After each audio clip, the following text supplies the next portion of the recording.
शुरू। प्रत्युत्तरदाता सुभाष चंद्र अग्रवाल ने times of India में छपी इस समाचार में कि एक केंद्रीय मंत्री ने अपने एक न्यायिक निर्णय को प्रभावित करने के लिए अपने अधिवक्ता के माध्यम से मद्रास उच्च न्यायालय के एक न्यायाधीश से संपर्क किया था। उच्चतम न्यायालय के CPIO से संबंधित सूचना प्राप्त करने के लिए दिनांक 6/7/2009 को एक आवेदन किया, जिसे अस्वीकार कर दिया गया। पुनः इस अस्वीकृति की अपील भी 5/6/2009 को निरस्त कर दिया गया, किंतु पुनः केंद्रीय सूचना आयुक्त के समक्ष अपील पर CIC ने अपने आदेश दिनांक 24/11/2009 के द्वारा आदेशित किया कि आवेदक को सूचना प्रकट किया जाए और यह कि ऐसी सूचना देने से न्यायाधीश का कोई संवैधानिक परिस्थिति प्रभावित नहीं होगा। इसी आदेश के विरुद्ध CPIO ने उच्चतम न्यायालय में अपील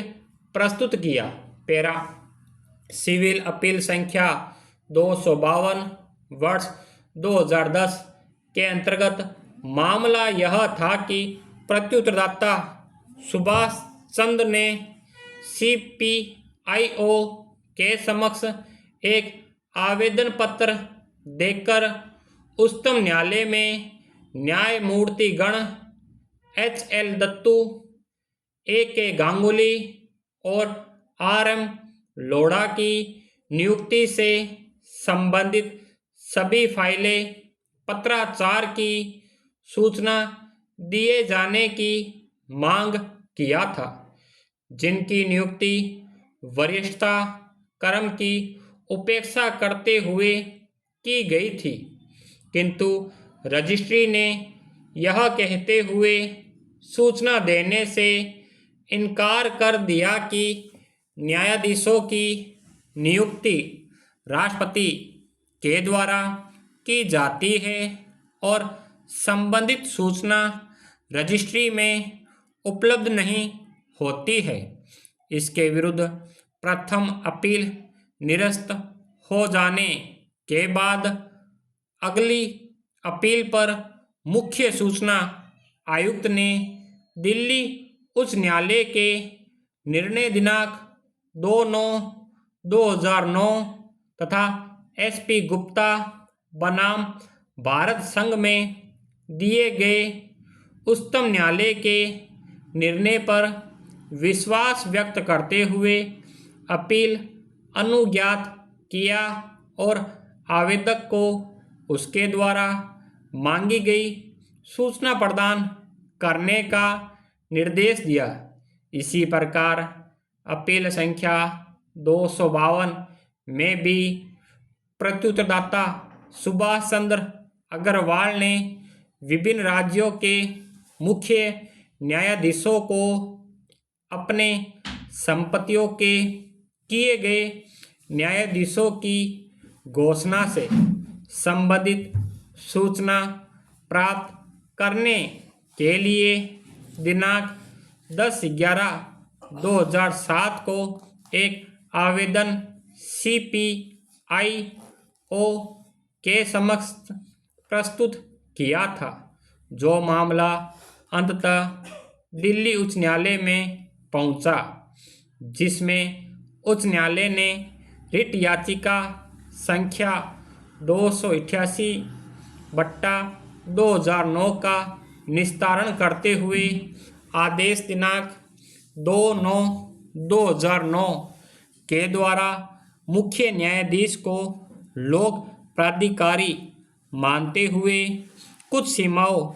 के अधीन आवेदन को सूचना प्रदान करने का निर्देश दिया। अंततः इस आदेश की समीक्षा उच्च न्यायालय के पूर्ण पीठ को करनी पड़ी, जिसने सूचना के अधिकार अधिनियम 2005 के विभिन्न धाराओं की समीक्षा करते हुए तथा एकल न्यायाधीश के निर्णय की पुष्टि करते हुए प्रत्युत्तरदाता